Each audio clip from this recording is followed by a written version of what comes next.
Assalamualaikum warahmatullahi wabarakatuh. Yang terhormat Kepala SMK Negeri 1 Bumi Jawa, Bapak Setianto SPD MPD.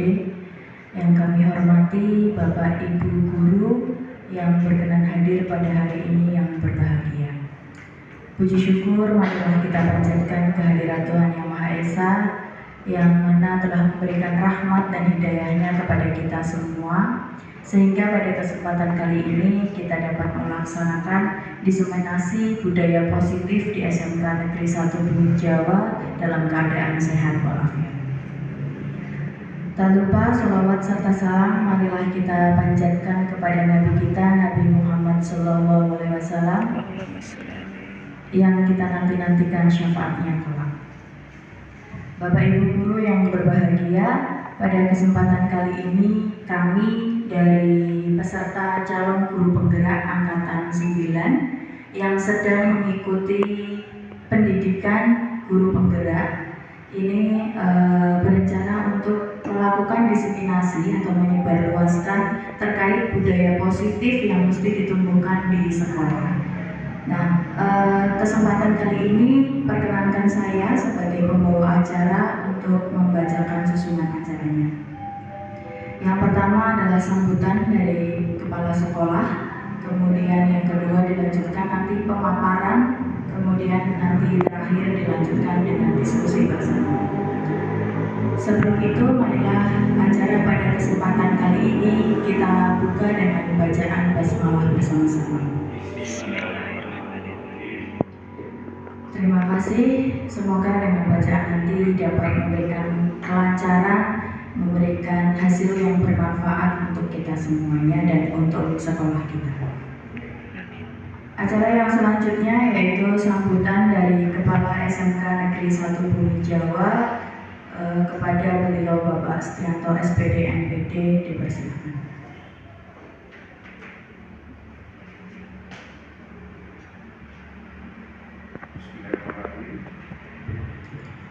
Assalamualaikum warahmatullahi wabarakatuh. Yang saya hormati teman-teman calon guru penggerak angkatan 9, Pak Muhammad Taufik Ardiansyah dan Ibu Murni Lestari, dan Bapak Ibu pendidik SMK Negeri 1 Bumi Jawa yang saya cintai dan saya banggakan. Mari senantiasa kita tidak lupa memanjatkan rasa syukur kita kehadirat Allah Subhanahu wa Ta'ala, Tuhan Yang Maha Kuasa. Kesempatan pada hari yang baik ini, suasana yang berbahagia ini, beberapa teman dari calon guru penggerak angkatan 9 ini akan melakukan diseminasi dari pembelajaran modul yang sudah dipelajari, yaitu modul 1 dari 1.1 sampai 1.4. Semoga nanti untuk kegiatan ini bisa memberikan wawasan informasi kepada Bapak Ibu yang hadir di sini. Bapak Ibu yang saya hormati, mestinya ini informasi yang sangat baik, yang mestinya bisa banyak yang hadir karena Bapak Ibu ada kesibukan yang lain kaitannya dengan mengajar di kelas, sehingga alhamdulillah bisa hadir setidaknya 10 orang, termasuk Bu Nini. Ya. Jadi ini Bapak Ibu terkait dengan guru penggerak ini, saya berupaya mendorong pada Bapak Ibu semuanya untuk mengikuti guru penggerak.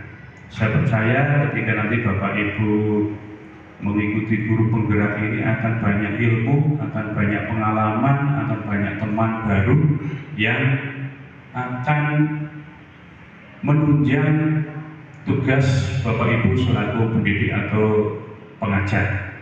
Nah, untuk itu silakan pada Bapak Ibu ini dibuka seleksi tahap 1 calon guru penggerak angkatan 11. Monggo Bapak Ibu, mungkin semuanya bisa memenuhi persyaratan. Pak Yudi, nyusul kelihatan dengan Pak Yudi. Dengan saya? Wah, masih muda ya. Jadi ikut Pak. Iya. Bu Ferry juga ikut jadi harusnya ini. Iya. Oh, nyoba lagi Bu.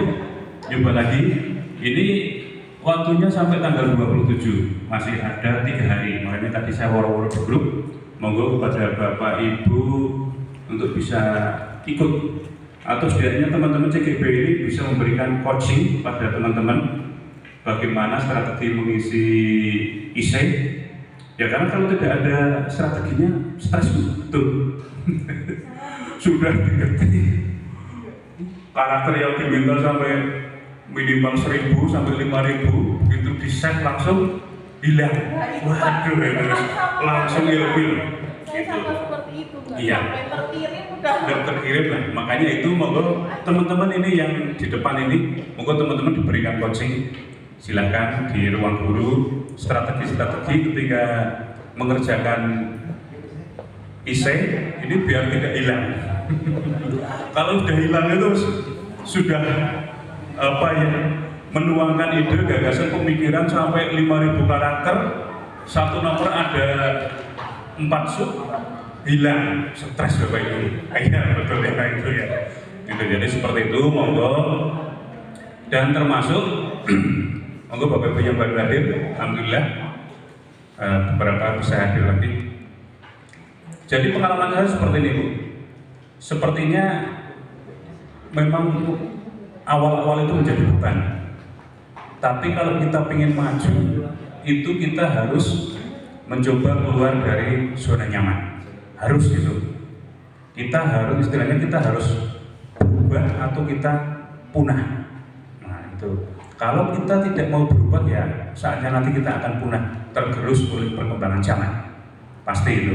Nah untuk itu monggo pada Bapak Ibu, ternyata materi, terus pengalaman-pengalaman, terus bertemu dengan banyak orang ini akan apa yang membawa paradigma kita pada paradigma baru kaitannya pembelajaran Bapak Ibu. Nah, saya sendiri merasakan awalnya begitu sangat terpaksa, tapi setelah mengikuti senang Bapak Ibu. Ya, teman-teman banyak kenal dari lain daerah, apalagi saat ruang kolaborasi itu tidak hanya di Kabupaten Tegal, tetapi dari berbagai daerah kita bisa berkumpul. Itu Bapak Ibu. Jadi monggo Bu Ferry tetap semangat. Saya dampingi hari ini. Saya coba nanti. Saya dampingi Bu Ferry untuk isi-isi Pak gitu. Iya. Dan sama Bapak Ibu, saya juga mendorong istri itu. Tak dampingi ya. Tadinya sempat ngisi, sempat stres seperti Bu Ferry. Wah ada orang komunikasi Buddha gitu. Tak dampingi sudah sampai isi selesai, sampai dengan CV-nya selesai sudah terkirim. Nah, tinggal berdoa ya. Berdoa semoga nanti tahap 1 lolos. Yang selanjutnya untuk teman-teman yang tahap 1 kemarin lolos, terus berjuang Pak Patuh, Bu Ita, Pak Ari juga. Baru tahap 1 ya Pak Ari. Ya, ya semangat Bapak Ibu. Ya silakan. Barangkali kita bisa sharing dengan teman-teman yang ada di depan. Kaitannya apa namanya simulasi mengajar maupun wawancara. Nah silakan nanti bisa sharing. Pak Gufron juga ini ya.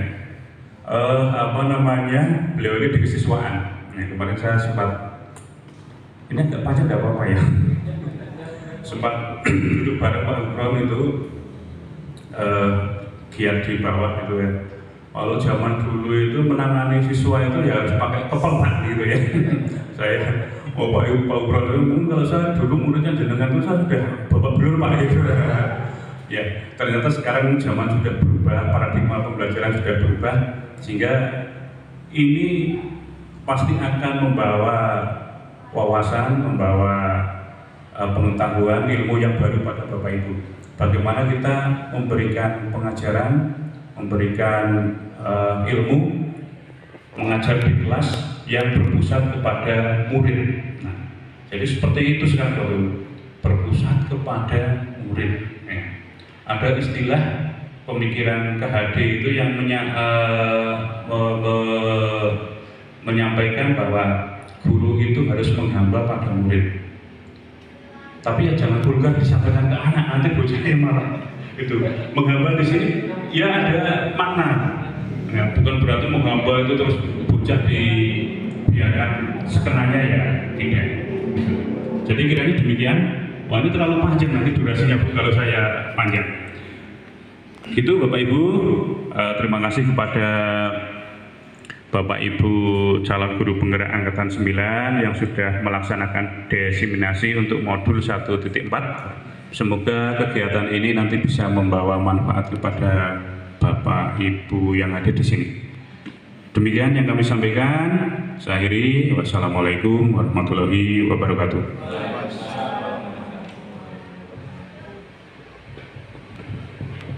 Terima kasih disampaikan. Untuk yang selanjutnya yaitu acara inti kita terkait diseminasi budaya positif. Nah, untuk yang pertama kali ini mohon maaf izin berdiri ya Bapak Ibu. Ya, ini adalah diseminasi budaya positif untuk calon guru penggerak angkatan 9. Sebenarnya beliau Pak Kepala Sekolah ini juga termasuk di dalamnya, jadi diseminasinya sekalian bertiga mawon gitu.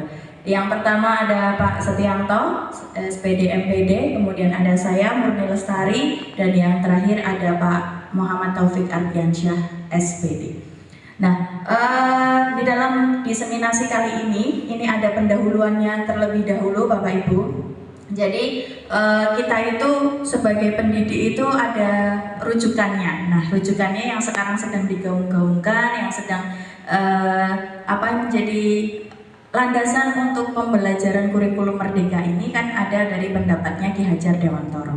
Nah, beliau itu mengumpamakan sekolah itu sebagai sebuah ladang tempat untuk menyemai bibit-bibit agar bisa berkembang secara maksimal. Maka kita ini, guru ini itu sebagai petani yang hanya bisa memperbaiki itu kondisi tanah, kemudian memelihara bibit tanamannya, memberikan pupuk, air, membasmi hama, jamur dan lain sebagainya.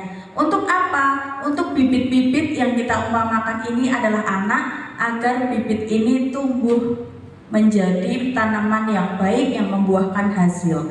Makanya dari uraian tersebut kita itu sebagai pendidik itu diibaratkan sebagai petaninya, sekolah itu ladangnya, dan bibit itu adalah anak-anaknya.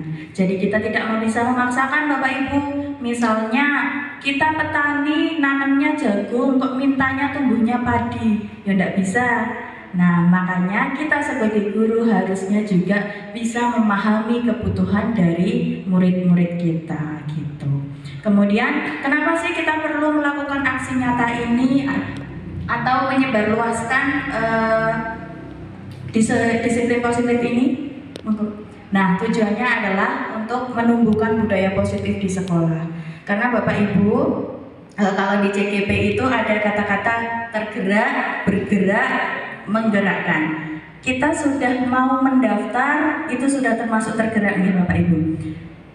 Kemudian karena kita sudah tergerak, kita mau bergerak, mau belajar. Kemudian kita sedang berupaya untuk menggerakkan Bapak Ibu, biar Bapak Ibu juga punya motivasi yang sama untuk memberikan pelayanan yang terbaik untuk anak-anak kita, seperti itu. Dan juga goal utamanya seperti yang digaung-gaungkan adalah menciptakan anak-anak itu punya karakter profil pelajar Pancasila. Selanjutnya, nah ini ada pertanyaan pemantik menarik Bapak Ibu.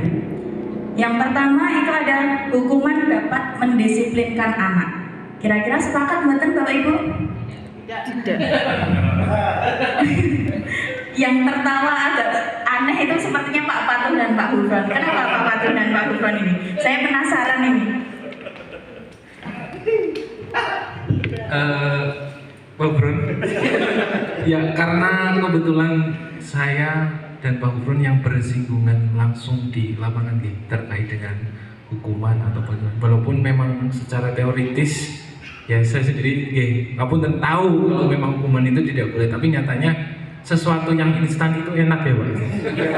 Contohnya mie goreng kan instan ya Pak. Nah, terkadang kita berpikirnya cepat biar bisa mengatasi anak bocah mungkin bermasalah ataupun apa, kita segerakan untuk memberikan hukuman. Nah, yang instan itu yang di pikiran kita saat itu, padahal mungkin di nurani saya tahu ini tidak boleh seperti ini, ramah anak dan lain-lain, tapi memang yang sementara saya tangkap sementara ini instan itu masih mensegerakan untuk terselesaikan. Itu saya. Monggo Pak Bro. Untuk dari saya setuju sih dari hukuman itu yang memang dapat mendisiplinkan anak. Karena memang saya bisa seperti ini pun pengalaman, dan saya sudah ceritakan ke bapak-bapak sekolah waktu duduk bareng. Saya bisa seperti ini karena dulu saya sering dihukum. Kalau mungkin saya jarang dihukum, ya mungkin saya nggak bisa seperti ini mungkin. Karena saya depres waktu itu. Pengalaman masa lalu. Tapi akhirnya bukan berarti balas dendam ini, tapi kami hanya sekedar, loh ini saya yang seperti ini saja, yang dulunya seperti itu, karena saya dapat press seperti itu, akhirnya saya bisa berubah. Ya memang karakter anak juga menurut saya berbeda-beda. Ada beberapa anak yang memang harus keras dan mereka bisa berubah, salah seperti saya. Ada beberapa anak yang ketika dikerasi malah jadi pergi sekalian, nggak mau ngurusi. Artinya mungkin terkait dengan tadi yang disinggung Pak Patuh yang ramah anak, mungkin ramah yang bukan berarti kita harus cenderung menghamba-hambakan anak 100%. Contohnya misalkan di depan kita menyambut anak, kita bilang monggo anak-anak kita pakainya seperti ini, kayak patung itu mungkin bukan seperti itu. Tapi mungkin dengan cara sopannya guru kepada siswa mungkin dengan tindakan yang berbeda, bukan seperti sopannya anak terhadap guru, artinya tindakannya berbeda. Gitu saja dari saya. Terima kasih Pak Patuh dan Pak Hufron atas pendapatnya terkait hukuman dapat mendisiplinkan anak. Nah, apakah nanti pendapatnya Pak Patuh dan Pak Hufron ini seperti yang diharapkan oleh beliau Ki Hajar Dewantara? Mari nanti kita bahas bersama-sama. Selanjutnya automatik yang kedua ini ada pemberian hukuman dengan hal positif seperti membaca Al-Quran, kemudian membersihkan halaman, itu dapat meningkatkan disiplin anak. Kira-kira bagaimana Bapak Ibu? Bisa? Oke, mari kita cek nanti ya. Kemudian yang terakhir, memberikan penghargaan itu dapat memberikan motivasi belajar anak. Apakah Bapak Ibu sepakat? Tidak, oke. Ada yang tidak, ada yang sepakat. Oke. Nanti kita bahas bersama-sama. Nah, sebelum ke sana, apakah itu disiplin positif dan nilai-nilai kebajikan universal itu? Pertamanya kita perlu ada untuk menciptakan budaya positif itu mesti ada namanya perubahan paradigma. Nah, sekarang ini ada ilustrasi Bapak Ibu. Yang membawa kertas boleh nanti dipraktekkan dengan teman sebangkunya. Nah, kertas Pak Aris sepertinya bawa kertas. Boleh Pak Aris nanti dipraktekkan dengan Pak Yuli. Sobeklah secari kertas kecil, kemudian tuliskan benda atau sesuatu yang sangat berharga untuk Pak Aris. Coba Pak Aris ditulis yang berharga bagi Pak Aris itu apa? Nah, nggak apa-apa Pak Aris, uang nggak apa-apa. Uang juga berharga. Atau harga diri ya berharga. Ya. Istri Pak berharga Pak. Ya. Kemudian Pak Aris setelah ditulis, letakkan dan genggam kertas tersebut dengan sekuat tenaga. Coba Pak Aris digenggam dengan sekuat tenaga.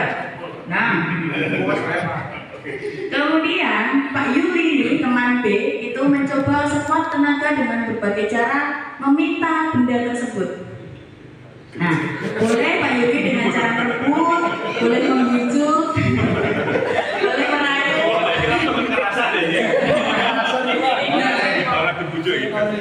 Gimana? Bisa nggak Pak Yuli? Oh, susah. Nah, apa yang terjadi Bapak Ibu?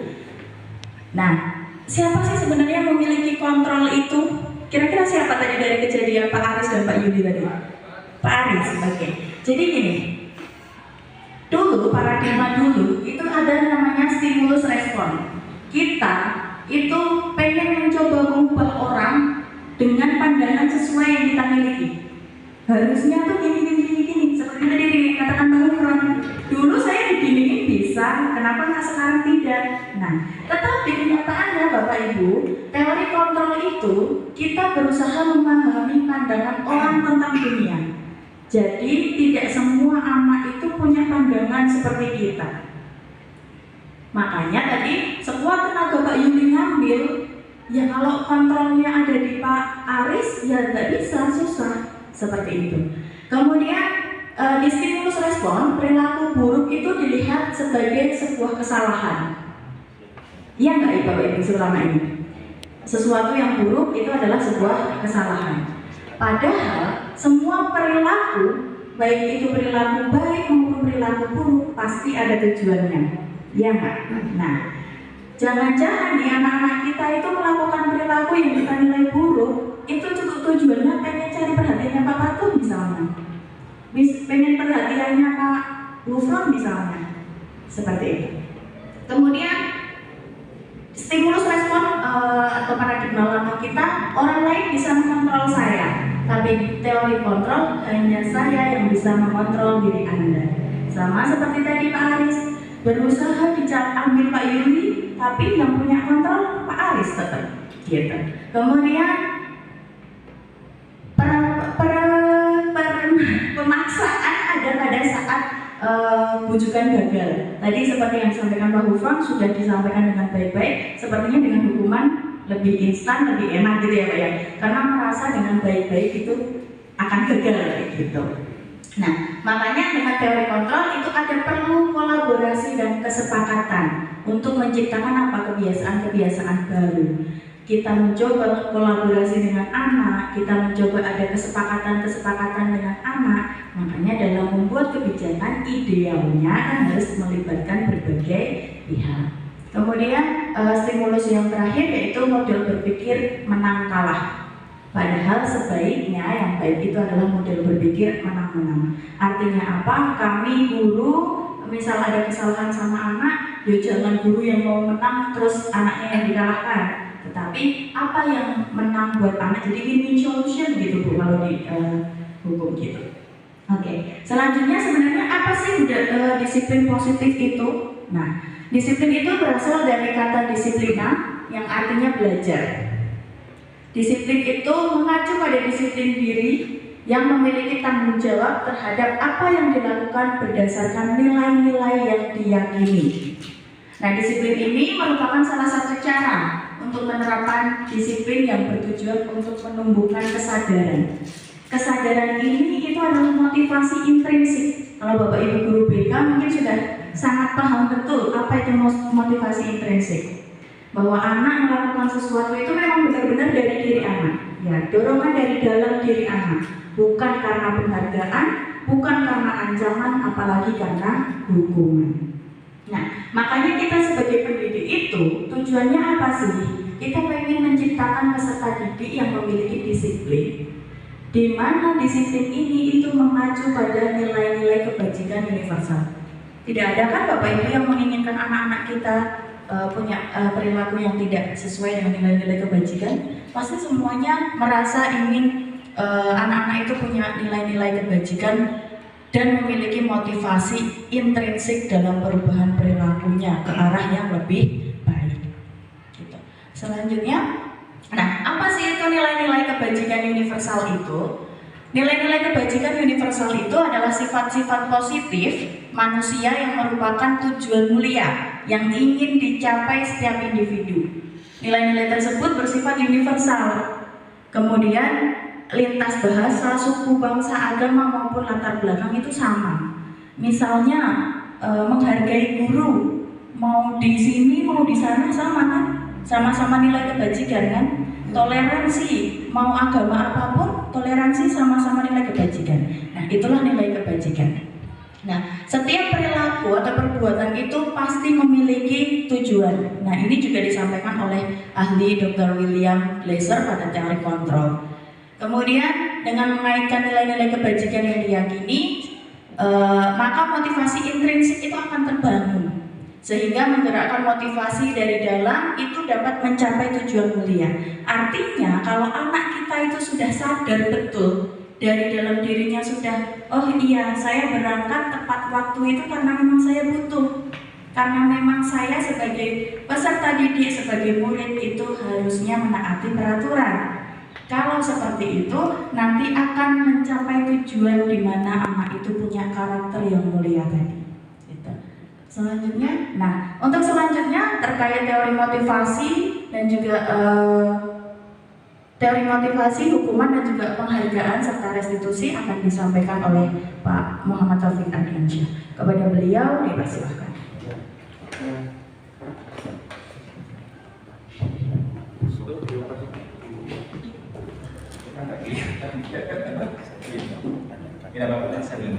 Oke, Bapak Ibu, saya lanjutkan nih Bapak Ibu.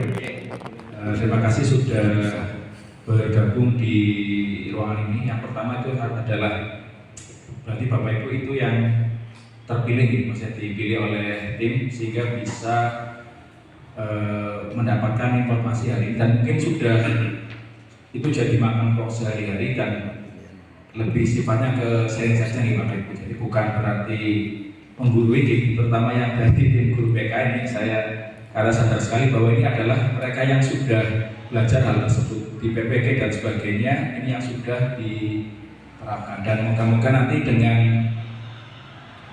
praktek baik yang dilakukan dari guru penggerak ataupun yang lainnya itu akan makin memperingan tugas dari guru BK dalam hal membantu anak agar tumbuh lebih disiplin seperti itu. Karena saya pribadi ketika belum belajar tentang disiplin positif, jadi sebelum ada PMM itu merasa bahwa ya seperti itulah ya, jadi yang datang ke sekolah itu banyak problem yang harus diselesaikan, apalagi ketika sudah sampai di hari Jumat, ketika harus mengarahkan untuk sholat Jumat, di situ ada pembagian ruangan dan sebagainya, itu sudah luar biasa sekali. Bahkan ketika Jumat belum berakhir, saya harus berpikir ke hari Senin. Hari Senin itu mau ngapain? Ya, alhamdulillah ada pergantian ya, sehingga saya bisa fokus ke hal yang lain.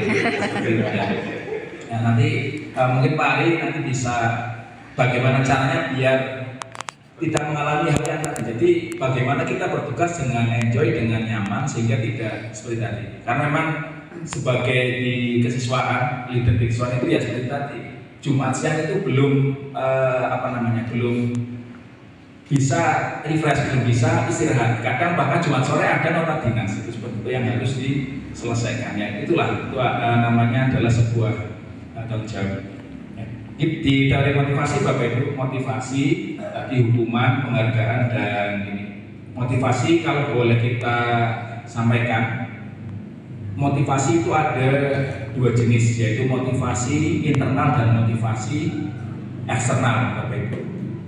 Jadi yang eksternal itu berasal dari luar, dan yang internal itu berasal dari dalam diri kita. Ya. Kadang anak ketika kita tanya, mengapa Anda ada di kelas melakukan tugas dan sebagainya, dia melakukan itu untuk menghindari dari hukuman atau ketidaknyamanan. Nah itu yang berasal dari motivasi secara eksternal. Jadi untuk menghindari ketidaknyamanan berupa hukuman, berupa pembinaan, berupa teguran, itu adalah sesuatu yang berasal dari motivasi secara eksternal. Atau anak menjadi anak yang rajin, ikut kegiatan karena hanya berharap penghargaan, berharap dipuji Bapak Ibu, itu adalah juga motivasinya yang berupa secara motivasi eksternal. Nah yang lebih baik apa Bapak Ibu? Yang paling baik itu adalah yang berasal motivasi secara internal. Siswa dia datang lebih pagi atau melakukan hal yang positif karena dia sadar dia punya nilai-nilai dari diri sendiri, bahwa saya harus tampil lebih baik, nanti ketika lulus harus punya skill dan sebagainya, sehingga dia melakukan hal tersebut karena dirinya sendiri, bukan karena faktor orang lain. Contoh paling sederhana, saya datang ke ruangan di 10 TTL 1 ya, yang lain rapi, dan ada satu orang yang ketika saya presensi baru menggunakan dasi.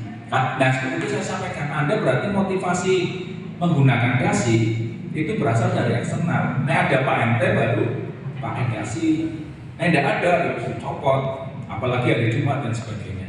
Ya. Yang lain pun juga masih tanda tanya sebenarnya, apakah dia menggunakan dasi karena nanti ditegur guru, nanti disikap tim STP 2K dan sebagainya, itu motivasi yang masih berasal dari eksternal seperti itu. Nah, dan ada tadi motivasi internal eksternal, ada yang berupa hukuman dan konsekuensi, dan yang tadi nanti akan kita ini adalah yang restitusi. Ya, hukuman itu yang dulu mungkin kita dapatkan nih Bapak Ibu. Jadi kita itu dididik di era kolonial nih Bapak Ibu. Kita hidup di era kolonial, dulu mungkin masih boleh pukul-memukul. Bahkan saya jadi saksi sendiri bahwa ada teman saya yang adik kelas ya, saya pas itu terlambat juga karena saya juga seorang pengelaju Bapak Ibu pas jadi siswa di STM. Jadi itu ada teman saya yang kakak di kelasnya bareng dengan rombongan. Dia bawa ini di dompetnya Bapak Ibu. Jadi dicek dompetnya ada raja. Bahasa Tagalog ya Bapak Ibu, kesel seperti itu. Itu ditanya oleh guru yang sedang bertugas. Ini buat apa beselnya? Untuk kuat. Ya. Saya masih ingat namanya. Itu nama siswanya itu Joni, anak mesin. Ya, saya kakak kelasnya di kelas 11, kelas 2 disuruh dipegang. Apa yang terjadi Bapak Ibu? Guru yang bersangkutan langsung memukul anak tersebut dan anak itu langsung tersungkur jatuh. Ya. Teman yang lain yang sedang menyaksikan ya mau tertawa tapi ya ditahan seperti itu ya. Karena ya nanti ternyata kok bisa sampai seperti itu, dan tindakannya juga di luar dugaan. Tak kira mau hanya sekedar dibina, tapi ternyata dilakukan pemukulan seperti itu. Ya itu adalah hukuman. Dan yang sekarang mungkin eranya tidak pas, tidak pantas. Mungkin kalau seperti itu lagi nanti bisa dikasuskan. Kebetulan yang beliaunya yang tadi sudah purna tugas. Mungkin kalau yang pernah atau lulusan dari SMK 1 Aduna semuanya tahu nama guru beliau di jurusan mesin, semuanya tahu meskipun tidak diajar. Ya, seperti itu. Nah, itu yang adalah hukuman. Jadi sifatnya adalah tidak terencana, kadang spontan, ya. Sifatnya kadang untuk mengeksploitasi dan lain sebagainya. Ya. Tidak tahu apaan, tidak akan yang terjadi. Jadi misalnya pada diminta membersihkan dan sebagainya itu adalah sifatnya satu arah ya Bapak Ibu. Jadi dari guru kepada peserta didik. Ya. Dan peserta didik dalam posisi tersebut, ya, meskipun tadi disampaikan oleh Bu Murni ada teori kontrol, karena apa? Siswa kita itu dari pendidikan yang paling dasar, fondasi, itu dia sudah merelakan dirinya dikontrol oleh murid, oleh orang tua, oleh guru, ya. Jadi sebenarnya murid, ketika tadi disampaikan oleh Bu Murni bahwa teori kontrol kita yang bisa mengontrol diri kita sendiri, ya. Itu ketika di sekolah maka murid itu menyerahkan atau bersedia dikontrol oleh guru itu seperti itu. Dan makanya ya ketika diminta apa pasti siswanya melaksanakan itu seperti itu untuk hukuman. Dan yang berikutnya untuk yang konsekuensi atau kompensasi itu adalah yang berupa kesepakatan. Misalnya Bapak Ibu di kelas punya kesepakatan terlambat atau ada pelanggaran apa, nanti ada bayar denda atau bayar iuran kelas. Nah itu adalah sebuah konsekuensi. Dan murid tetap dibuat nyaman. Kalau hukuman kira-kira nyaman tidak Bapak Ibu? Tidak ya. Kalau kadang dulu hukumannya apa? Kalau di zaman kita sekolah yang dires di depan kelas ya berdiri, kakinya diangkat, ya, kupingnya dipegang gitu. Ya, akhirnya mempermalukan dan sebagainya. Kadang yang tidak kuat ya akhirnya hari berikutnya tidak masuk karena sakit dan lain hal seperti itu. Itu tadi hukuman. Ya. Sikap guru itu adalah memonitor murid untuk terkait dengan konsekuensi. Ya, jadi ada konsekuensi. Guru akan menanyakan konsekuensinya apa sih kalau kamu seperti ini. Itu adalah posisi konsekuensi. Sedangkan yang baru ini adalah restitusi. Ini menciptakan suasana yang nyaman bagi murid. Jadi murid itu akan diyakinkan bahwa ketika murid melakukan kesalahan itu adalah sebuah hal yang normal, hal yang wajar. Tapi bagaimana murid itu bisa belajar dari kesalahan tersebut dan mengambil solusi. Itu seperti itu. Ini yang diharapkan oleh di restitusi seperti itu. Ya. Nah, proses kolaboratif. Jadi kolaboratif siapa? Antara guru dengan murid berupa diskusi-diskusi positif yang akan murid akan mencari solusi sendiri. Ya. Pak, jika penanganan terlambat, yang terlambat 100 bagaimana Pak? Ya, nanti ada mungkin strategi lain. Ya, misalnya apa? Misalnya diminta mengisi form, Google Form atau apa. Tapi di situ kita minta untuk berefleksi, itu seperti itu. Dulu pernah saya sampaikan ke Bu Ferry pas saya masih di kesiswaan, Bu, saya pengen membuat aksi nyata yang disiplin positif PMM itu, tapi ternyata belum kesampaian. Nah, baru terjadi kemarin-kemarin, tapi saya pakainya format di kelas dan nanti sebentar lagi saya ajukan sebagai aksi nyata untuk yang PMM yang disiplin positif. Nah, itu alhamdulillah. Nah, jadi yang berikutnya restitusi. Ya. Ini Bapak Ibu menciptakan kondisi peserta didik tadi stabil. Stabilnya bagaimana? Stabilnya adalah kita tidak memperlakukan peserta didik dengan suara yang misalnya sangat keras. Ya, karena apa? Karena pada posisi restitusi kita harus memerankan diri sebagai peran guru sebagai seorang manajer. Nanti akan disampaikan di akhir. Jadi Bapak Ibu. Jadi ada beberapa posisi kontrol dulu. Kalau Bapak Ibu yang sudah menyelesaikan disiplin positif akan ada tahu bahwa 5 posisi guru. Ya. Nah, kita harus menempatkan diri sebagai manajer. Manajer bagaimana maksudnya? Mendengarkan permasalahan yang terjadi, menstabilkan identitas. Ya. Jadi yang semula misalnya stabilitasnya itu adalah mengalami kegalauan, ya karena saya bersalah, terlambat dan sebagainya, ditenangkan, distabilkan. Setelah itu kita tanyakan, apa sih alasannya Anda seperti itu? Ya. Nah, terus berikutnya adalah tadi setelah ditanyakan alasannya apa, nanti anak diminta berefleksi. Janjinya Anda harus bagaimana untuk tampil lebih baik dari yang kekeliruan yang dilanggarin, seperti itu. Nah, jadi ada restitusi itu tadi, menstabilkan posisi, menanyakan beberapa alasan dan keyakinan kelas yang nanti akan dilakukan. Satu laginya adalah tadi mencari solusi atau alternatif solusi dari apa yang dipikirkan atau diinginkan oleh murid. Ya. Nah, berikutnya ini Bapak Ibu keyakinan kelas. Ya. Mungkin ada yang bertanya, Bapak bedanya dengan peraturan sekolah apa? Kalau peraturan sekolah kan sifatnya adalah top down ya Bapak Ibu, dari atas sampai bawah, ya dari kesiswaan sampai dengan ke murid. Ya. Tapi kalau keyakinan kelas itu adalah yang disusun di dalam kelas, dan keyakinan kelas ini tidak boleh bertentangan dengan apa yang sudah ada di peraturan sekolah. Jadi ibaratnya dia hanya akan melengkapi. Contoh misalkan Bapak Ibu, ya mungkin sering dijumpai ini Bapak Ibu, peserta didik bahwa tampil di kelas, ya. Itu kalau keyakinan kelas yang dibuat, ini juga dipraktekkan kemarin saat loka karya, ya. Ini boleh dibuat, disepakati bersama bahwa siswa, murid, termasuk juga guru boleh minum saat proses pembelajaran. Karena apa? Ini menurut saya ini adalah sebuah hal yang esensial. Saya sampaikan ke anak, saya heran Anda bisa bertahan di sekolah dengan hanya 2 kali minum cup. Istirahat pertama minum air putih 1 cup, istirahat kedua minum 1 cup. Sementara otak untuk berpikir harus disuplai dengan air putih yang cukup. Ya.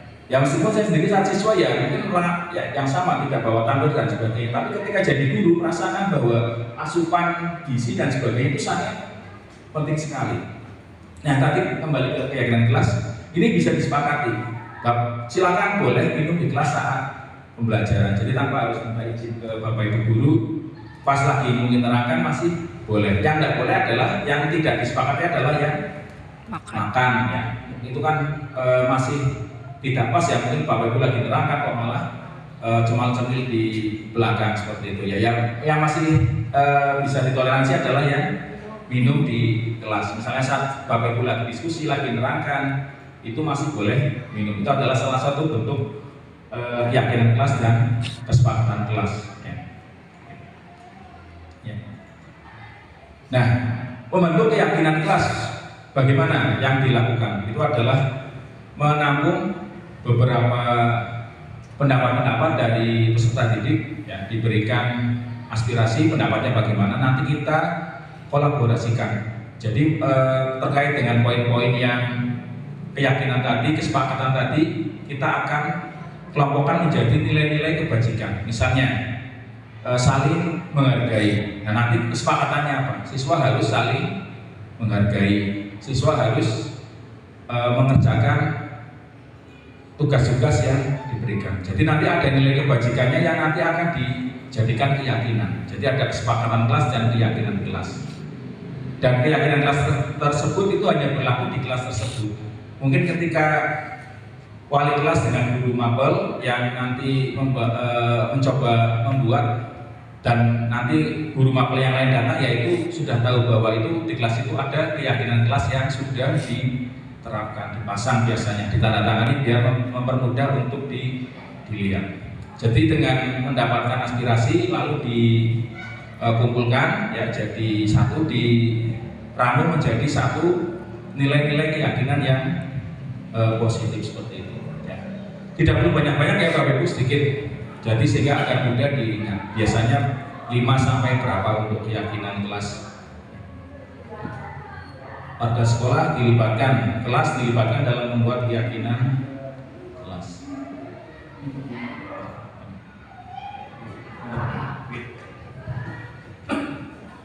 Itu Bapak Ibu, jadi yang terkait dengan hukuman, konsekuensi, restitusi itu tadi pokok bahasanya, dan kita lanjut ke kebutuhan dasar manusia. Monggo Pak.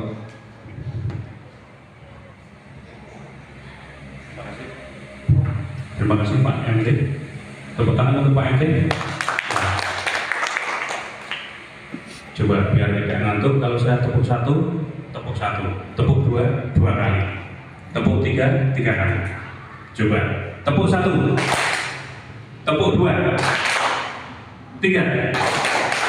Saya nggak bilang tepuk. Iya. Ulangi. Tepuk 2. Tepuk banyak. Ya, terima kasih. Baik Bapak Ibu, mari kita lanjutkan untuk materi yang selanjutnya, yaitu kebutuhan dasar manusia. Tadi kalau kita memperhatikan apa yang disampaikan oleh Bu Muri dan Pak MT, sepertinya beliau ini kelasnya sudah instruktur. Itu Bapak Ibu ya?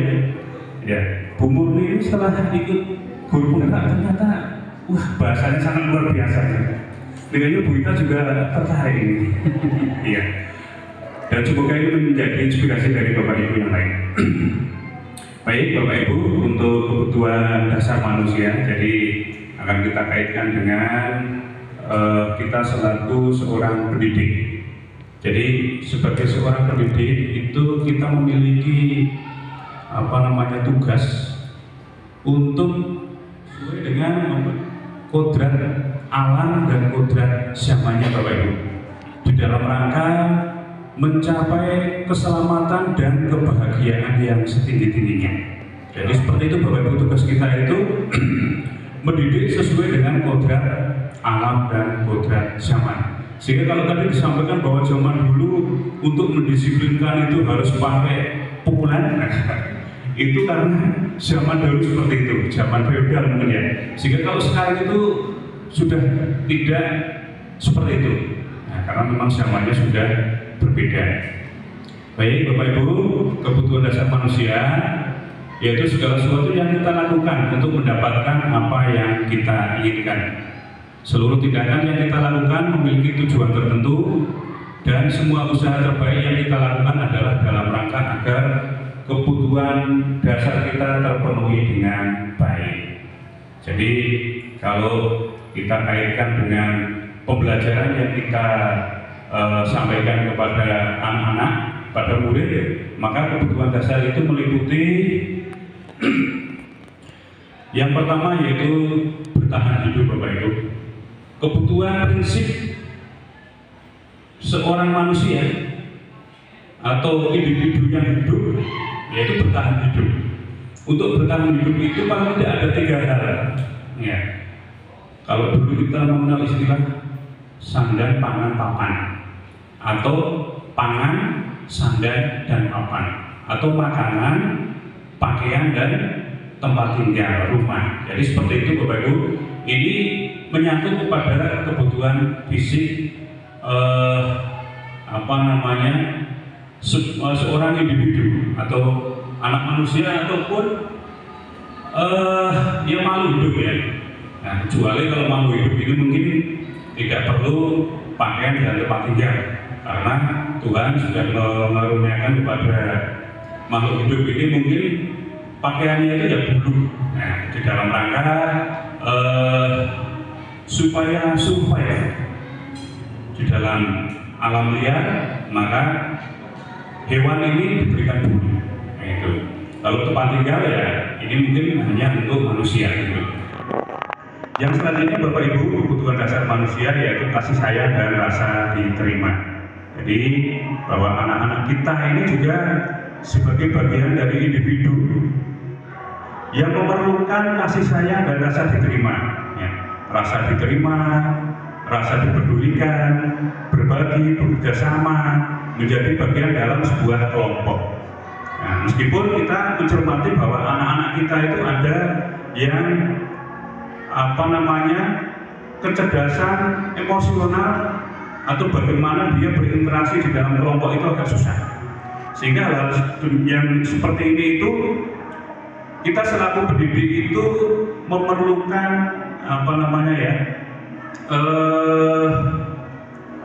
kepedulian khusus bagi anak-anak seperti itu ya. Karena memang anak itu memang secara kodratnya memang susah untuk berinteraksi. Makanya kita selaku pendidik ini ya harus memahami karakter dari masing-masing anak, sehingga pembelajaran atau pendidikan berdiferensiasi itu bisa kita laksanakan. Gitu. Selanjutnya yaitu kebutuhan penguasaan atau lebih tepat dihargai Bapak Ibu. Kebutuhan untuk dihargai. Jadi kebutuhan untuk dihargai ini ada bagaimana anak itu dihargai harga dirinya. Terus yang berikutnya keinginan untuk dianggap, keinginan bisa tampil atau memimpin. Terus yang selanjutnya bagaimana bisa berprestasi, diakui atau didengar. Jadi ini sebuah kebutuhan dasar manusia untuk bisa dihargai. Lanjut yang berikutnya kebebasan Bapak Ibu, kebutuhan untuk kebebasan. Jadi mandiri, memiliki pilihan, mencoba hal baru, mampu mengendalikan arah dirinya. Jadi kebebasan di sini bukan berarti bebas yang tanpa batas atau anak mau apa saja ini tanpa ada pengawasan, tanpa ada bimbingan. Ya. Jadi kalau kita melihat teori kontingensi itu bahwa anak manusia lahir itu dengan membawa potensinya masing-masing. Jadi anak itu, kalau ada teori yang mengatakan bahwa anak itu ibarat kertas yang polos, ini ternyata sudah terbantahkan Bapak Ibu. Bahwa anak itu lahir dengan coretan-coretan buram. Nah, coretan-coretan buram.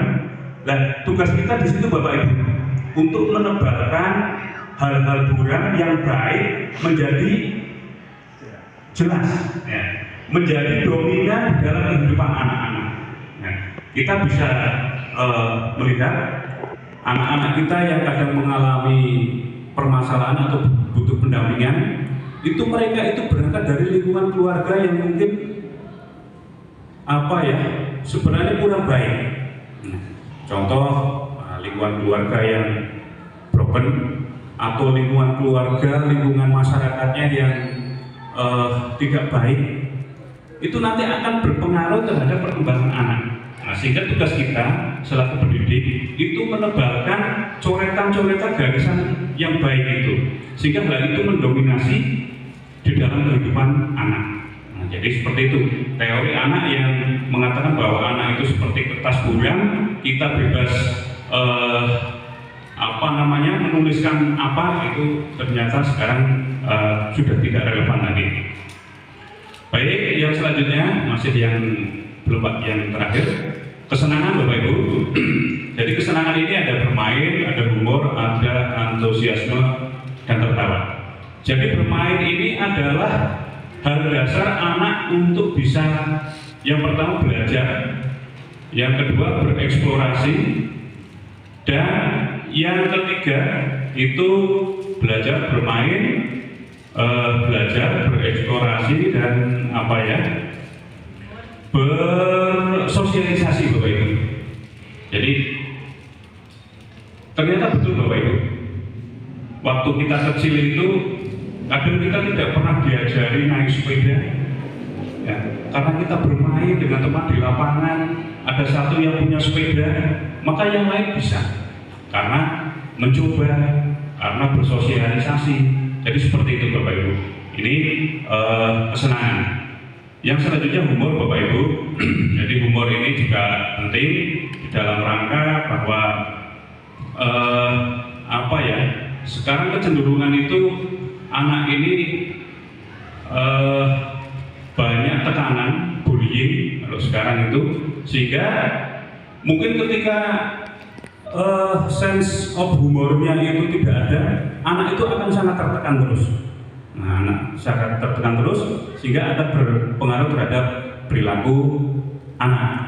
Nah, sehingga kesenangan ini juga menjadi kebutuhan dasar manusia. Lanjut Pak.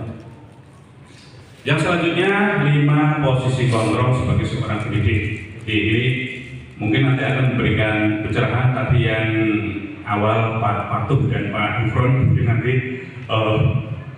kita selaku pendidik itu seperti apa sih? Kalau zaman dulu itu ya ada anak melanggar aturan ya pokoknya kita kepet gitu ya. Nah ini coba kita lihat nanti pembelajaran yang ada pada materi ini. 5 posisi kontrol seorang guru ini ada yang pertama penghukum, kedua pembuat rasa bersalah, ketiga selaku teman, keempat monitor atau pemantau, dan yang kelima adalah manajer. Nah, mulai yang pertama selaku penghukum Bapak Ibu. Ya, untuk penghukum, ya, contoh misalkan ada anak terlambat masuk sekolah. Tadi pada materi sebelumnya sudah disampaikan oleh Pak MT bahwa disiplin diri itu ada dipengaruhi oleh 2 faktor. Yang pertama yaitu intrinsik, yang kedua ekstrinsik. Nah, jadi kalau intrinsik itu betul-betul kedisiplinan yang atas motivasi sendiri. Ya. Dan kita sadari bahwa anak-anak itu masih butuh motivasi dari luar. Ya, tadi seperti disampaikan, kita menghukum dan lain sebagainya itu. Ya, untuk menghukum, nah misalkan kita mendapati anak terlambat. Nah, coba yang terlambat, silakan hormat bendera 1 jam. Nah ini kalimat menghukum Bapak Ibu. Nah, jadi atau yang terlambat masuk kelas, coba berdiri di depan. Ya. Kakinya angkat 1. Nah, jadi seperti itu kalau menghukum Bapak Ibu. Ternyata ini berdampak terhadap psikologis anak Bapak Ibu. Saya sendiri menyadari Bapak Ibu. Waktu masih SMP itu. Nah, SMP itu saya duduk di depan. Di belakang saya ini anak perempuan. Ada pensilnya jatuh. Saya suruh disuruh ngambilkan. Pada saat suruh ngambilkan, saya kan kayak gini Bu ya. Nah, gini gitu. Pas guru datang, lah dikira itu saya iseng. Wah, saya itu suruh di depan kelas. Saya tahu sini. Kenapa kamu gak gitu? Wah, gitu. Wah, saya di depan kelas. Untuk gak dipukul Pak. Saya hanya suruh Kak Dini kok gini. Saya pikir salah saya ya apa gitu ya. Gitu. Sampai saya itu betul tadinya sampai saya ragu. Waduh ya. Ini kapan nih Pak Guru ya? Ada pernah seperti itu. Nah ini contoh seperti itu. Jadi ternyata menghukum itu tidak menyelesaikan masalah, gitu ya. Ya meskipun setelah selesai seperti Pak Guru tadi sampaikan, ya seperti Pak Guru sampaikan, mungkin kalau dulu tidak seperti itu saya tidak tahu Pak mau jadi apa. Itu ya. Ternyata itu juga kembali pada saya Pak. Waktu saya jadi wakasiswaan ngatasi anak upacara susah, itu yang susah itu ya pokoknya perut itu harus kencang gitu ya. Nah, ketika suatu kesempatan ketemu, nah, beliau itu jadi pengusaha, pengusaha genteng. Saya berpindah tugas dari kesiswaan setelah sekian tahun di Sarkas. Pak Setianto, saya masih kenal Mas Bayu namanya, anaknya Bayu. Mas Bayu ya? Iya Pak, betul. Apa Pak yang saya dari yang jenengannya dari saya? Kamu kan yang dulu nakal sekali ya? Iya Pak, saya masih ingat kalau dulu itu pasaran saya perutnya harus kecil kalau itu menjenengan gitu. Jadi seperti itu. Ternyata mereka sangat santun Bapak Ibu, sangat santun. Itu cerita dulu. Tapi kalau sekarang ya tidak boleh seperti itu Pak. Itu ya. Itu. Kalau sekarang nanti kita bisa viral Bapak Ibu. Ya. Apa namanya perlindungan anak perempuan itu sangat luar biasa. Bullying juga sekarang sangat apa namanya digaungkan supaya tidak terjadi di sekolah. Yang selanjutnya posisi kontrol seorang guru sebagai pembuat rasa bersalah ya, sehingga mungkin kalau kita ketemu anak ini bisa kita menggunakan kalimat, berapa kali Bapak harus memberitahu kamu selalu saja mengecewakan Bapak. Ya misalkan terlambat, anak terlambat. Berapa kali saya memberitahu kamu selalu saja mengecewakan saya atau Bapak dengan terlambat. Nah, ini dalam rangka bagaimana menumbuhkan rasa di dalam diri ini bahwa anak itu merasa bersalah gitu. Lanjut yang berikutnya, selaku teman, ayo dong ikuti aturan sekolah, tolong bantu Bapak sekali ini ya. Sudah tidak apa-apa, lain kali jangan sampai berbuat ini lagi ya. Nah itu ini selaku teman, jadi intonasinya agak didengar, agak nyaman didengar gitu ya. Namun demikian kita juga harus apa namanya menempatkan dengan baik ya. Jangan sampai nanti setiap ada kesempatan, setiap waktu kita memperlakukan diri, memposisikan diri sebagai teman. Nanti ya apa namanya kewibawaan kita mungkin apa yang akan kita sampaikan kepada anak ini juga tidak akan tersampaikan dengan baik. Lanjut yang berikutnya, pemantau. Kamu sudah melanggar peraturan sekolah, kamu tahu konsekuensinya ya. Setelah upacara kamu beli atributnya untuk operasi dan jangan diulang lagi. Nah ini pemantau. Jadi contoh ketika anak upacara tidak memakai dasi, kamu ini gimana? Nah ini kalau selaku pemantau seperti itu, Mas, dasi muning gitu ya. Dasinya di mana? Nah, hilang Pak. Ya wes nanti berarti kamu harus beli karena ini menjadi apa namanya atribut yang harus kamu pakai pada saat upacara, gitu ya. Lanjut. Selaku manajer, ya. Manajer ini harus mampu menggali murid. Ini ketika melakukan kesalahan, ini apa langkah yang perlu dilakukan, gitu ya. Apakah kamu tahu kesalahanmu? Kira-kira bagaimana kamu memperbaiki kesalahanmu? Nah, ini yang dikenal dengan restitusi, Bapak Ibu. Jadi ada segitiga restitusi. Itu ya, ada 3 tahapan. Yang pertama adalah apa Bu? Ya, menstabilkan identitas. Yang kedua, validasi tindakan yang salah. Yang ketiga, menanyakan keyakinan. Untuk segitiga restitusi, saya kembalikan lagi ke Ibu Murni sekaligus nanti dipandu untuk mungkin tanya jawab. Monggo Ibu Murni. Ya, terima kasih Pak Setianto. Selanjutnya ini adalah segitiga restitusi Bapak Ibu.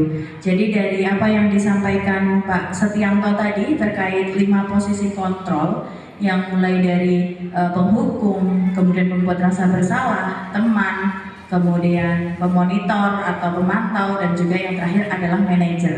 Nah, idealnya kita itu sebagai guru itu ada di posisi manajer idealnya, Bapak Ibu.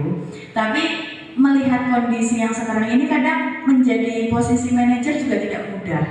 Kenapa? Karena dengan posisi manajer ini kita harus menerapkan ini, segitiga restitusi ini. Apa sih segitiga restitusi itu? Yaitu proses dialog yang dijalankan oleh guru agar menghasilkan murid yang mandiri dan bertanggung jawab. Nah, prosesnya seperti apa? Ini ada 3 proses. Yang pertama itu menstabilkan identitas. Setelah menstabilkan identitas, kemudian memvalidasi tindakan yang salah, dan yang terakhir itu adalah menanyakan keyakinan. Nah, kita lihat bagaimana caranya menstabilkan identitasnya.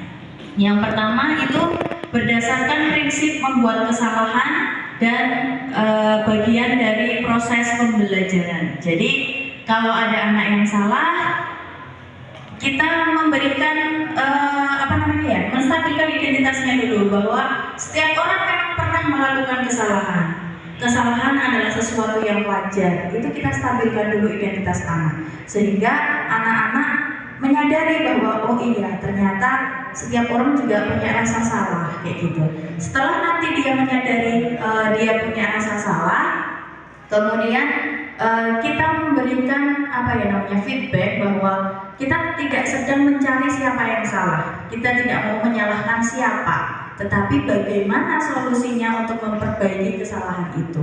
Itu untuk apa? Untuk memunculkan juga tadi motivasi intrinsik dari dalam anaknya ini, sehingga anak-anak tidak langsung dijudge atau langsung divonis kamu tuh begini seperti itu. Kemudian selanjutnya kemudian setelah tadi distabilkan identitasnya, kita validasi tindakan salah anaknya itu dengan berdasarkan prinsip bahwa setiap perilaku itu berupaya untuk memenuhi kebutuhan hidupnya. Tadi Bapak Ibu masih ingat ada 5 kebutuhan dasar, nggih? Napa mawon? 5 kebutuhan dasarnya: kesenangan, bertahan hidup, kasih sayang. Ya, termasuk itu semua adalah kebutuhan yang mestinya anak-anak itu dipenuhi. Dan biasanya, seperti tadi di awal saya bilang, anak-anak seperti itu melakukan sebuah kesalahan itu karena untuk memenuhi kebutuhan hidupnya. Kebutuhan pengen bebas, kebutuhan kepengen senang, dan lain sebagainya. Nah, kita sebagai manajer perlu untuk memvalidasi. Kamu melakukan ini pasti punya alasan. Kamu melakukan sebuah kesalahan pasti ada tujuannya. Misalnya anak terlambat masuk sekolah, kita tanya, kenapa kamu kok bisa terlambat? Alasannya apa? Seperti itu. Itu untuk validasi yang tindakan yang salah. Kemudian yang terakhir, kita tanyakan keyakinannya. Nah, mungkin ini yang berat. Kenapa? Karena di sekolah kita sepertinya belum punya kesepakatan keyakinan kelas nih Bapak Ibu. Jadi anak-anak belum paham, belum familiar dengan istilah keyakinan kelas, nilai-nilai kebajikan apa, kayak gitu. Nah, ini itu di menanyakan kelas ini itu dilaksanakan berdasarkan prinsip teori kontrol yang tadi awal sudah disampaikan, bahwa dasarnya kita melakukan sesuatu itu karena ada motivasi dari dalam dirinya, motivasi intrinsiknya. Jadi begitu sudah divalidasi kesalahannya, kemudian ditanyain alasannya kenapa, kemudian ditanyain kira-kira kamu melanggar nilai keyakinan kelas atau tidak, kamu melanggar apa. Kalau kamu melanggar nilai kedisiplinan, berarti apa yang harus kamu lakukan, apa yang harus kamu perbaiki ke depannya. Jadi anak juga belajar untuk menemukan solusi dari masalahnya dia sendiri. Itu untuk penerapan segitiga restitusi. Nah, dalam penerapan dalam penerapan program disiplin positif itu, kita sebagai guru sebaiknya juga memiliki standar kepribadian, profesional, dan juga sosial yang baik, di mana guru juga nggak cuma nyuruh toh, tetapi kita juga merefleksikan diri kita. Bagaimana sih kita selama ini ada di posisi kontrol yang mana? Apakah kita sebagai penghukum, pembuat rasa bersalah, sebagai teman, atau pemantau, atau malah justru sudah ada yang jadi di posisi manajer. Untuk apa? Dalam rangka kita itu, kalau dalam bahasa Jawa itu ngomong. Nah, kita juga menuntut murid-murid kita menjadi insan yang mandiri, merdeka, bertanggung jawab sesuai dengan profil pelajar Pancasila. Bapak Ibu, sekali lagi pada kesempatan kali ini saya utamanya bukan bermaksud menggurui Bapak Ibu. Kita hanya ingin membagikan ilmu yang sudah kami dapatkan di pendidikan guru penggerak. Nah, dari apa yang kita sampaikan hari ini nanti, monggo Bapak Ibu barangkali ada yang ingin didiskusikan, ingin ditanyakan, atau justru merefleksikan. Oh, ternyata seperti ini. Gitu. Monggo Bapak Ibu dibuka sebentar. Mungkin memulai. Selaku wakil kesiswaan ini sepertinya yang paling dekat dengan anak-anak. Baik, terima kasih Bapak Ibu atas kesempatannya.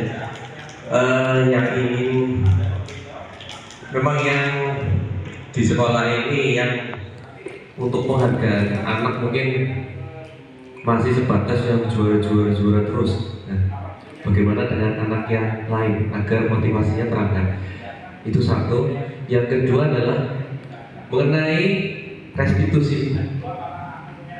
Kalau kita melihat itu berarti kita menanyakannya secara individu ke anaknya.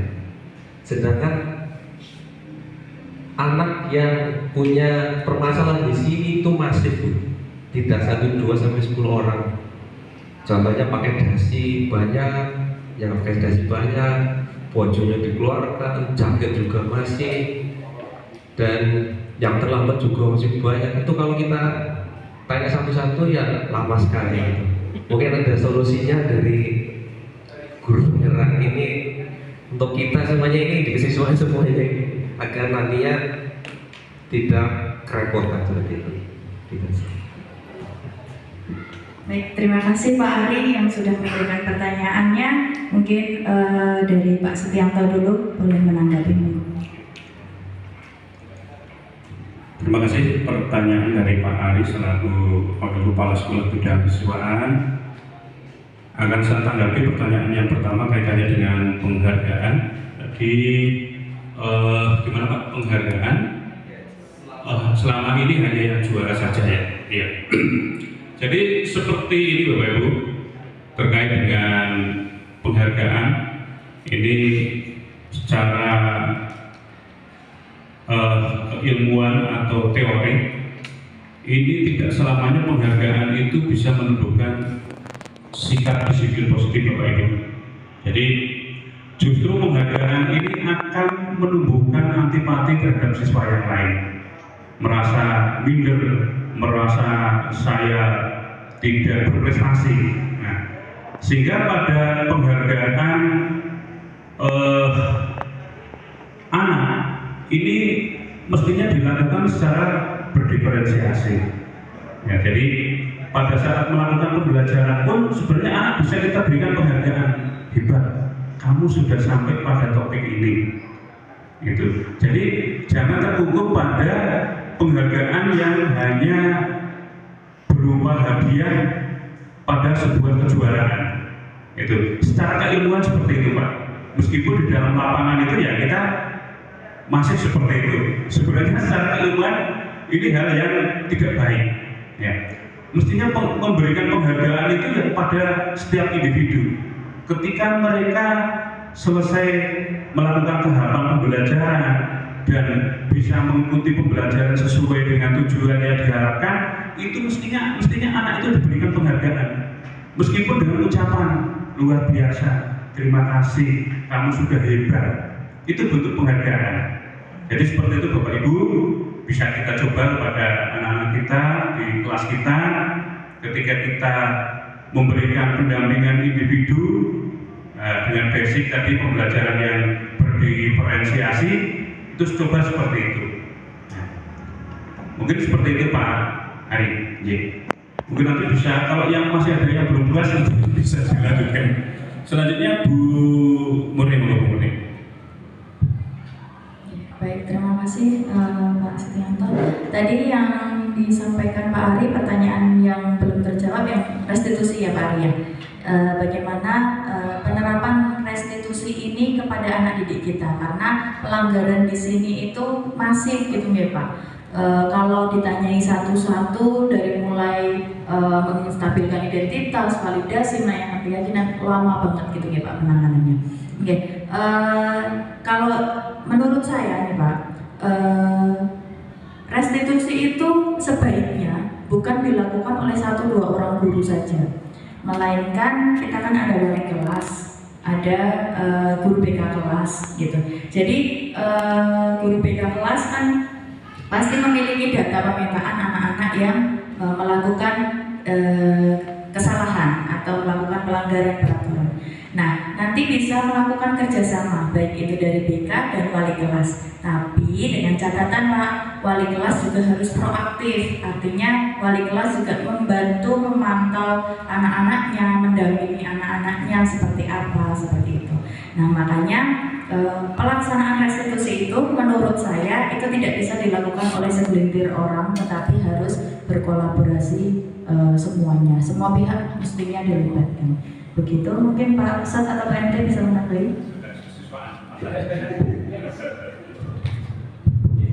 Ini saya cerita pengalaman langsung Pak menerapkan. Jadi kemarin betul-betul terjadi.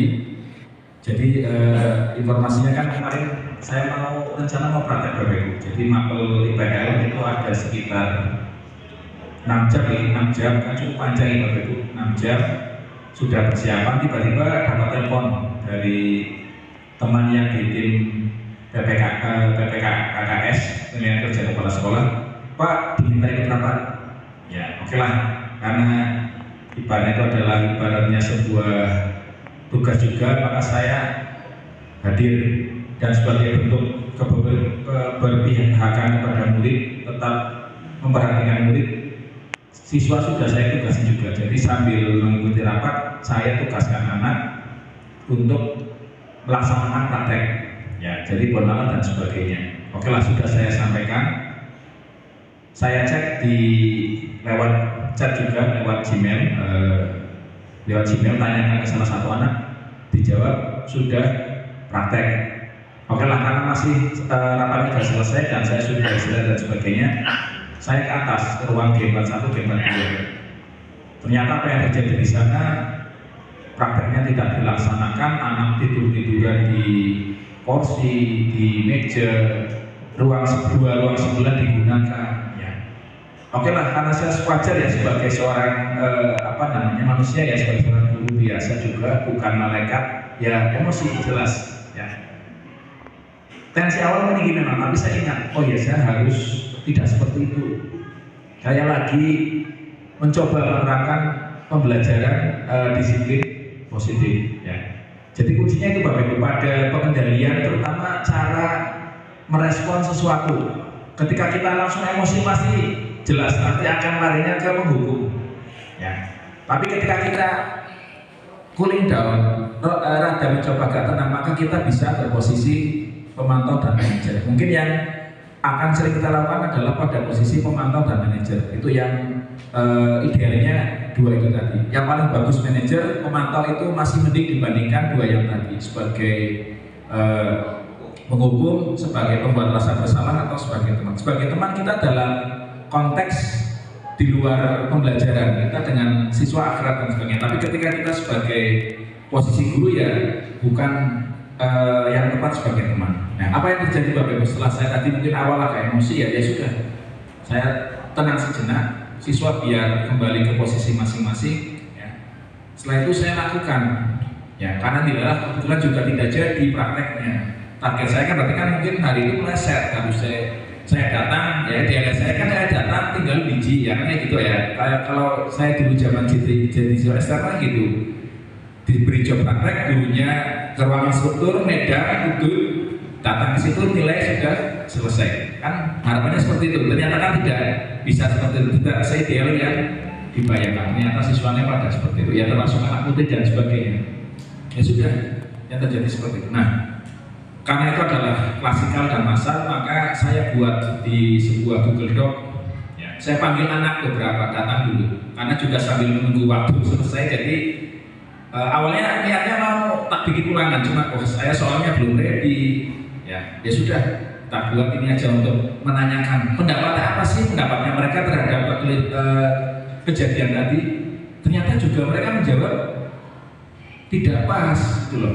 Berarti kan mereka punya pemikiran, oh ternyata tidak pas. Ya. Pendapatmu bagaimana? Apa yang kamu lakukan? Mereka jujur.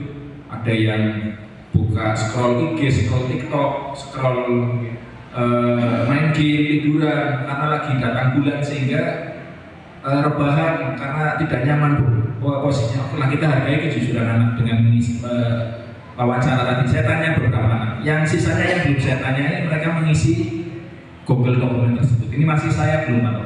Saya bagikan aksesnya ke guru BK, Bu Miski untuk mengobservasi. Bu diobservasi barangkali ada hal yang menarik dan nanti bisa didiskusikan dengan kelas yang bersangkutan seperti itu. Dan ternyata anak itu ya ketika kita tanya dengan ada yang pulang juga menjawab dengan realita. Oh ternyata mereka juga sebenarnya tidak nyaman. Ya, dan nanti ketemu titik solusinya. Ternyata kejadiannya adalah penyebabnya adalah ada bahan praktek yang mungkin tidak tersedia atau tidak ready sehingga anak tidak jadi melaksanakan praktek seperti itu. Nah nanti kita solusinya adalah nanti anak ada yang memberikan solusi komunikasi antara guru pengaku dengan pihak toolman. Ya. Ada yang menyampaikan solusinya perlu komunikasi lebih intens dengan guru pengaku. Jadi ketika diberikan tugas ada satu yang terkendala, siswa langsung komunikasi dengan guru pengaku dengan berbagai cara, dengan berbagai media. Nah itu yang terjadi. Dan saya yakin kemarin mungkin anak masih awalnya ya mungkin melihat bahwa kondisi wajah saya pas awal ya mungkin emosi, tapi ketika sudah saya cooling down, ada itu berasa ya sudah. Saya setelah beberapa yang saya tanya jawab itu, ya saya langsung tanyakan ke kelas. Sampaikan seperti yang tadi saya sampaikan, stabilkan identitas. Bahwa semua pasti pernah merasa, pernah melakukan kesalahan, tapi bagaimana kita belajar dari kesalahan. Dan bagaimana nanti setelah itu saya tugaskan mereka untuk mengisi yang dokumen yang tadi, sehingga apa kita bisa mengungkap jadi itu pendapat siswa bagaimana sih, apakah benar dia nyaman dengan kondisi tidak ada pembelajaran atau dia hanya sekedar menuliskan tidak nyaman itu ya itu lain hal ya sebenarnya. Tapi yang dari yang saya wawancari langsung itu mengungkapkan dengan ini, dia merasa kurang nyaman karena tidak jadi targetnya tidak terpenuhi seperti itu. Itu mungkin ini Bapak Ibu berbagi saja kemarin yang betul-betul terjadi dan saya lakukan ya. Dan sebelumnya juga ada Bapak Ibu praktek juga. Jadi ada 5 anak tidak bawa seragam praktek. Ya sama saya panggil. Nah anak yang saya panggil itu kan sudah saya tanyakan mengapa tidak bawa seragam dan sebagainya. Terus setelah itu tak minta mengisi form disiplin positif yang nanti akan saya jadikan aksi nyata di PMM yang disiplin positif. Itu dia menulis dengan jujur. Ketika saya panggil dia awalnya takutnya apa? Takut akan dimarahi. Oh ternyata di situ tidak dimarahi, hanya ditanya mengapa tidak membawa wearpad, terus ditanya tentang solusi bagaimana caranya biar dia tidak seperti itu. Jadi itu Bapak Ibu memang kita kadang perlu diskusi banyak atau sharing dengan anak sehingga bisa jadi mereka apa sih yang ingin mereka dapatkan, mereka harapkan seperti itu. Jadi kita bisa mendengarkan secara langsung pemaparan dari anak terkait dengan yang mungkin pelanggaran yang mereka lakukan. Kadang sebenarnya saat yang melakukan masalah satu orang, tapi gara-gara tidak ada komunikasi sehingga akhirnya jadi permasalahan satu kelas. Ketika satu kelas ada yang menghubungi guru mapel, tentu akan dicarikan solusi. Nah karena mungkin ada yang susah atau akhirnya mereka juga berpikirannya masih pendek dan sebagainya sehingga tidak timbul tadi berkomunikasi dengan guru pengajar. Mungkin itu yang bisa saya bagikan Bapak Ibu, moga-moga bisa menginspirasi Bapak Ibu. Intinya untuk melaksanakan restitusi kita harus ada di posisi yang cooling down, tenang, tidak meluap emosinya dan sebagainya. Karena bagaimana mungkin kita mau bertanya secara hati ke hati ketika kita dikuasai emosi itu seperti itu, yang tidak pas itu seperti itu. Tapi ketika kita cooling down, kita bisa mempelankan suara kita bisa dengan gestur yang menyamankan anak, itu disitulah proses restitusi bisa terjadi seperti itu. Terima kasih Bapak. Terima kasih kepada Bapak Ibu Guru yang pada hari ini telah berkenan hadir untuk mengikuti diseminasi modul 1.4 terkait budaya positif. Semoga apa yang kita laksanakan pada hari ini dan apa yang sudah kita diskusikan hari ini membawa kebermanfaatan untuk kita semua dan utamanya untuk anak-anak didik kita. Semoga juga nanti budaya positif ini bisa terimplementasi dengan baik di sekolah kita demi kemajuan bersama. Sekian dari kami, mohon maaf apabila dalam penyampaian dan proses diskusi terkait budaya positif banyak kekurangan, banyak kesalahan, mohon maaf yang sebesar-besarnya. Sekian dari kami. Wassalamualaikum warahmatullahi wabarakatuh. Waalaikumsalam warahmatullahi wabarakatuh.